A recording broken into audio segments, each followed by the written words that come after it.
जय श्री युक्तो। देखिए, नाम जप का एक ऐसा चमत्कार है जो कि हर व्यक्ति को अलग अलग अवस्था में अलग अलग समय ज्ञात होता है। ये सबसे महत्वपूर्ण बात है। और देखिए, जिसको जितनी जल्दी ज्ञात होता है, जितना जल्दी पता चल जाता है, उसके लिए उतना ही बेस्ट होता है, उतना ही यानी सफलतापूर्वक ये अभियान होगा अगर आप जितना जल्दी इसको पहचान जाएंगे। अन्यथा आपको काफी लंबा अरसा व्यतीत करना पड़ेगा, काफी आपको तर्क वितर्क करने पड़ेगा, संसारिक जीवन में काफी मुठभेड़ होगी, आप कई लोगों से आप जीवन समस्या पूर्वक चलता रहेगा। लेकिन जब आप इस चीज को समझ लेंगे तो वास्तविकता से एक बैलेंस बन जाएगा, आपके जीवन में एक बैलेंस बन जाएगा। तो क्या चीज है वे और किस प्रकार से इसको समझना, आप इस चीज को आप थोड़ा ध्यान पूर्वक सुने। ठीक है, नाम जप और प्रभु का ध्यान और ईश्वर की कृपा जब होती है ना, नित्य नित्य निरंतर जब नाम जब होता है तो एक ना एक दिन एक ही शब्द उनके कान तक पहुंचती है, ईश्वर के कान तक पहुंचेगी। उसके पश्चात कृपा होने लगती है। कृपा होती है, वास्तविकता है और होती जरूर है। ये कैसे होता है? देखिए, निरंतर एक साधक जब अभ्यास करता रहता है, अपने जीवन में काफी समस्याओं का सामना करते हुए परमात्मा की शरण में जाने की कोशिश करता रहता है ना। जिस प्रकार से चींटी एक चीनी का दाना उठाकर यानी किसी दीवार पर चलती है या फिर किसी ऐसे ऊंचे स्थल पर चढ़ती है कि वहां तक उसको ले जाने में काफी स्ट्रगल करना पड़ता है, काफी संघर्ष करना पड़ता है, लेकिन वे हार नहीं मानती चींटी, वे चढ़ती रहती। यहाँ पर उसका हौसला बहुत दृढ़ रहता है, क्योंकि वे खाना उन सभी के लिए ले जाती है जहां पर वह वो खाना वितरित कर सके। अब देखिए, आप एक चीज को मानने की कोशिश कीजिए, ये आपका साहस या आपका संघर्ष आपको बहुत आगे ले जाने वाला है, वास्तविक रूप से आगे ले जाने वाला, बहुत आगे ले जाने वाला। अब वह चीज क्या है जो एक चमत्कार की तरह सिद्ध आपके जीवन में सिद्धि का कार्य करती है? नाम जप।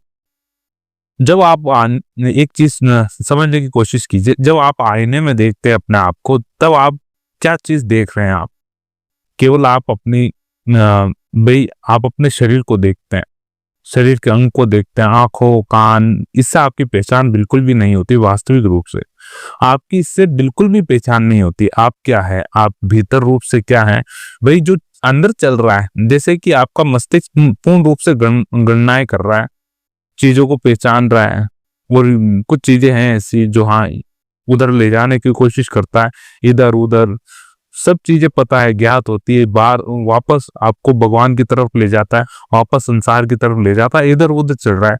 लेकिन आपको ज्ञात है कि नहीं, ये शरीर तो आप बिल्कुल भी नहीं।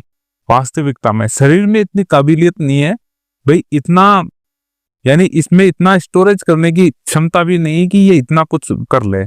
शरीर में इतना कुछ नहीं है, लेकिन कुछ चीज है जो कि हाँ इसको यानी बचाए रख रही है, इसको कार्य में लेती आ रही है। अब आपको कैसे समझना, आप कोशिश कीजिए। आईने में आपने देखा, आप अपने शरीर को देख रहे हैं, वास्तविक रूप से शरीर को देख रहे हैं। नाम जब एक चीज ऐसी है जो आप में एक विश्वास क्रिएट करती है, अर्थात विश्वास बनाती है। धीरे धीरे विश्वास बनाएगी, धीरे धीरे विश्वास बनाएगी। ये विश्वास क्या काम करता है? ये विश्वास आपके भीतर सर्वप्रथम आत्मविश्वास जागृत करेगा। सर्वप्रथम आत्मविश्वास जागृत करेगा। आत्मविश्वास कैसा? कि हाँ ये मैं कर सकता हूं, ये चीज हो सकती है वास्तविकता में। अगर ये चीज सदगुरुदेव के मुख से कही हुई वाणी है तो वास्तविक रूप से हो सकती है। आत्मविश्वास क्रिएट करता है ये नाम जप। सबसे पहले आपके स्वयं के भीतर आत्मविश्वास बनाएगा, ये आपको जागृत करता है सर्वप्रथम, है ना। सर्वप्रथम ये आपको आपका आकलन करवाता है सबसे पहले, यानी आप कौन है ना, आपकी परिभाषा देता है सर्वप्रथम। ये वास्तविकता है, ये मैं हकीकत बता रहा हूं आपको, ये इसमें मिथ्या बिल्कुल नहीं। आप इस चीज को समझ के देखिए। जब भी आप साधना पूजा पाठ इत्यादि करने निकलते हैं तो क्या ईश्वर की ओर चल पड़ते हैं? अकस्मात बिना आंख पे पट्टी बांधे हुए ईश्वर को देखना है, दर्शन करने हैं। देखिए, मेरे हर वीडियो में कम से कम मैं ये चीज बताता हूँ कि भाई काबिलियत पहले, काबिलियत, उस चीज की काबिलियत होना बहुत जरूरी है, उस चीज के लिए काबिल होना बहुत जरूरी है। ईश्वर स्वयं देखिए, स्वयं आपको उस मार्ग को ले चलते हैं। पहले वो आप में आत्मविश्वास भरते हैं, आत्मविश्वास ऐसा भरते हैं कि वो धीरे धीरे दृढ़ होता है, बहुत दृढ़ होता है। आत्मविश्वास इतना दृढ़ हो जाता है कि आप में एक निर्णय लेने की शक्ति आ जाती है, यानी आप कुछ फैसले कर सके ऐसी क्षमता आप में बन जाती है, फैसले लेने की क्षमता बन जाती है, निर्णय लेने की ताकत आ जाती है। इसके पश्चात देखिए, जिस व्यक्ति के भीतर आत्मविश्वास आ गया, 101% वे व्यक्ति कहीं पर भी डगमगाया नहीं। उसने जो भी फैसले लिए उस पर वह खरा उतरा है। कितने भी फैसले लिए लेकिन उसने अब भरसक प्रयास किए उस पर, यानी बहुत अभ्यास किया उस पर, और लेकिन उस मार्ग तक भी वे पहुंचा है। अर्थात ये एक चमत्कार से बढ़कर नहीं है कि आप अपने आप, यानी आप अपने स्वरूप को जाने सर्वप्रथम। स्वरूप के, आपका स्वरूप क्या, स्वरूप कैसा, ये नहीं है स्वरूप जो दिखाई दे रहा है, ये आपका आंतरिक स्वरूप से भेद करवाता आपको कि आप स्वयं समझते एक समय पश्चात कि जो चीज में इतने लंबे अरसे तक समझ नहीं पा रहा था, लेकिन ये चीज है वास्तविक रूप से। आप इस चीज की गणना नहीं कर सकते हैं कि आप क्या क्या कर सकते हैं, क्या नहीं कर सकते। हर प्रकार की काबिलियत मनुष्य को दी गई है, हर प्रकार की काबिलियत। लेकिन देखिए, कहा जाता है ना, जिसने ईश्वर को जिस मार्ग पे ले जाना है उसी मार्ग पे जाएगा। अगर प्रत्येक कार्य, भाई 100 कार्य करने हैं, 100 कार्य है ना, 100 कार्य स्वयं आप अकेले ही कर जाएंगे तो भाई और भी तो भीड़ पीछे इतनी सारी है, तो उनके लिए भी तो कुछ बचना चाहिए। तो जहां पर ईश्वर ले चलेंगे वहां पर जाना पड़ेगा। इसलिए स्वयं पर पहले आत्मविश्वास क्रिएट करना, ये उस प्रभु के नाम का असर होता है।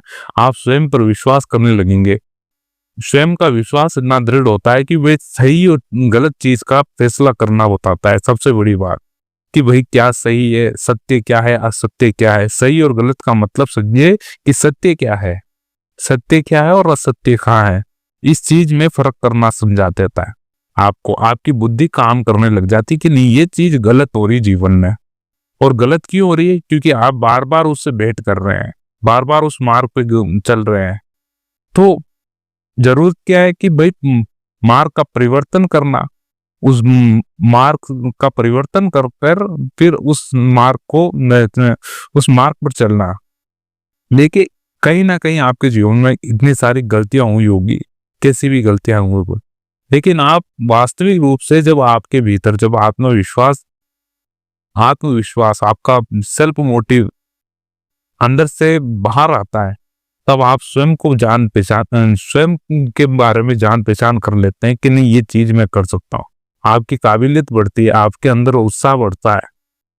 उत्साह बढ़ेगा, उत्साह बढ़ने का फायदा ये है कि आप कोई चीज को करने के लिए अग्रसर होंगे हमेशा, यानी तुरंत करेंगे कि हाँ ये चीज होनी चाहिए, वास्तविक रूप से होनी चाहिए।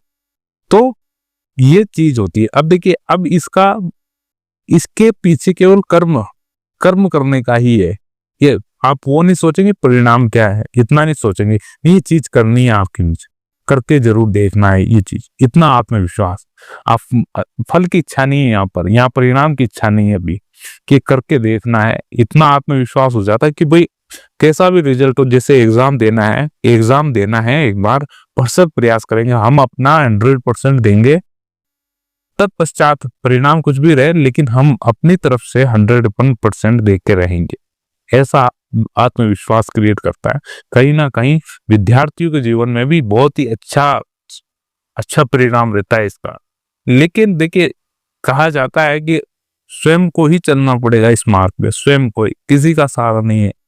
ये मान के रखिए, किसी का सहारा नहीं लेना है, स्वयं को ही करना पड़ेगा और थोड़ा लंबे समय तक करना पड़ेगा। तो पश्चात आपको ये पता चलेगा कि हाँ, ये वास्तविकता से एक जीवन में चमत्कार हुआ है, क्योंकि नाम आपको स्वयं से भेंट कराता है कि आप है क्या वास्तविक रूप से। आप वास्तविक रूप से है क्या, जो इस शरीर से बंधा हुआ है इतना लंबे समय तक। तब आप ये नाम आपको अपने स्वरूप से भेंट करवा देता है। फिर आप समझ जाते हैं कि नहीं, जीवन में क्या चीज का संतुलन होना बहुत जरूरी है, किस चीज का संतुलन होना बहुत जरूरी। आप संतुलन बनाने लग जाते हैं, क्या किन किन चीजों का बदलाव होना चाहिए, वो करने की काबिलियत आ जाती है आप में, और काफी अच्छी चीजों में आप बहुत आगे चले जाते हैं। ये वास्तविकता है, मेरे जीवन में भी ऐसी चीजें हुई है, इसलिए मैं आपके साथ ये ऐसी बातें शेयर कर रहा हूँ। अगर आप इस मार्ग पर चलेंगे तो वास्तविक रूप से सर्वप्रथम आपको आपके भीतर आत्मविश्वास भरा जाएगा। आत्मविश्वास कैसे बढ़ता है? देखिए, आत्मविश्वास एक तो गिरकर, भाई दो तरह के आदमी हैं। एक तो कि भाई कोई गिर गया, उसको देख लिया कि वहां पर कोई अवरोध है, कोई स्पीड ब्रेकर है, तो वहां पर संभल के चलना है ना। और एक ऐसे है कि नालायक की तरह कि नहीं, चले ही जाना, चले वही, फिर उससे ठोकर खाएंगे, फिर गिरेंगे उस अवरोध से, फिर वो फिर खड़े होंगे, बार बार ठोकर खाएंगे, फिर चलेंगे। तो हम किस में आए? उन नालायकों में, कि ठोकर खा के फिर गिर के फिर आगे बढ़े। ये ऐसी गिनती ज्यादा है। हम ऐसे नहीं कि नहीं वो गिर गया, ऐसे उस स्थान पे गिरा हुआ है, उससे सीखे फिर चले, ऐसे ऐसे बहुत कम लोग हैं। वे स्वयं गिरकर फिर आगे बढ़ रहे, ऐसे लोग बहुत ज्यादा है। ये वास्तविकता है। आप स्वयं जब गिरोगे, ठोकर खाओगे, गिरोगे और उठकर चलोगे, तब आपको इस चीज का बिल्कुल अच्छे तरह से पैमाना पता चल जाएगा कि भाई इस संसार की गहराई कितनी हो सकती है और कहां तक है। देखिए, पेंदा किसी को पता नहीं इस चीज का कि कहां तक गहराई हो सकती है। तो ये चीज आपको अच्छी तरह से बता देगी कि ये वास्तविक रूप से आपके जीवन में इतना बैलेंस बनाए रखेगा। नाम भगवान का नाम, जो कि आपको सतह पर ही रखेगा, इसके अंदर नहीं उतरने लगे। आपको इस संसार की सतह पर ही रखेगा, ये इसके अंदर नहीं डूबने देगा। ये वास्तविकता है। तो आप इस चीज को कितना समझ पाए? देखिए, ये विषय थोड़ा क्लिष्ट था, काफी गहराई से मैं समझाने की कोशिश कर रहा हूं आपको, कि बस इतना ही है कि नाम जब एक सीढ़ी है आपके जीवन में, बहुत अच्छी सीढ़ी है और एकदम सरल और सीधा मार्ग है, ये मान के रखिए। भागवत गीता के 18 श्लोक में अंतिम रूप से भगवान श्री कृष्ण अर्जुन जी को कहते हैं कि तू ये जो जितनी भी बातें मैंने बताई है ना, इनको सभी को छोड़। हे अर्जुन, तू मेरा ध्यान कर, तू मेरी साधना कर, मेरी पूजा कर, मैं तुझे समस्त पापों से मुक्त कर दूंगा। समस्त पापों से तू निश्चिंत हो जा, बिल्कुल। तू मेरा ध्यान, मेरी पूजा, मुझको नमस्कार कर, है ना। ये स्पष्ट भाषा से ईश्वर ने, परमात्मा ने स्वयं अपने मुख से कहा है कि तू केवल मेरा ध्यान कर, मेरा पूजा कर, मेरा ध्यान कर, मेरा नाम ले, मुझे याद कर, और बाकी सब चीजें छोड़ दे। मैं तेरा उद्धार कर दूंगा, तेरा हर पाप नष्ट कर दूंगा। ये स्पष्ट भाषा में कह रखा है। शायद मैं आपको इस स्क्रीन पर भी दिखा दूंगा। तो ये आपको समझना पड़ेगा कि ये कहां पर क्या हो रहा है और किस प्रकार से हो रहा है और कितना होने वाला है। इसकी आप गणना ना करें। ये सब जो हो रहा है ईश्वर की ही कृपा स्वरूप हो रहा है। आपको ये वीडियो कैसा लगा जरूर जानकारी दे। अगर अच्छा लगा हो तो लाइक कीजिए इस वीडियो को और शेयर कीजिए हमारे इस वीडियो को। मिलते हैं अगले वीडियो में। जब तक के लिए जय श्री हरि। ओम नमो भगवते वासुदेवाय।